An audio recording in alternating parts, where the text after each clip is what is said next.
L'Ukraine opte pour une utilisation intensive de drones afin de pallier le manque d'obus d'artillerie et affaiblir les capacités militaires russes.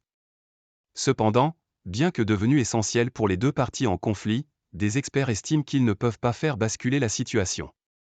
Au-delà des drones ressemblant à de petits avions utilisés pour des frappes à des centaines de kilomètres, les petits engins, notamment ceux achetés dans le commerce, saturent le champ de bataille. Ces drones FPV, First Person View en anglais, soit pilotage en immersion, permettent à leurs pilotes de voir les images du terrain en direct comme s'il était directement à bord.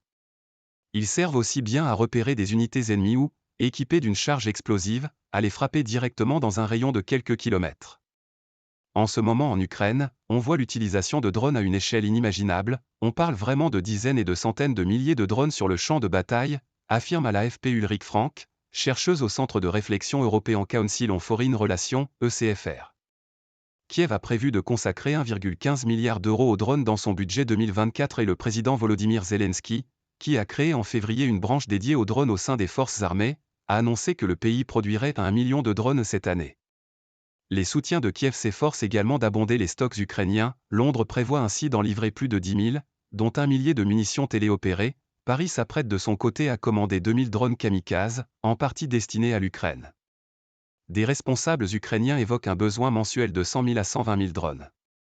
L'Ukraine peut réduire ses besoins de munitions d'artillerie en augmentant de façon significative sa production de drones d'attaque, estiment les experts Michael Kaufman et France Stéphane Gady dans la revue de International Institute for Strategic Studies, ISS.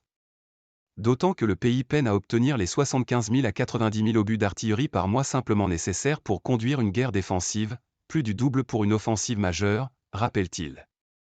Les drones sont capables de reproduire de nombreuses fonctions de l'artillerie et des missiles pour une fraction seulement du prix, abonde Mykola Bielieskov, de l'Atlantic Council.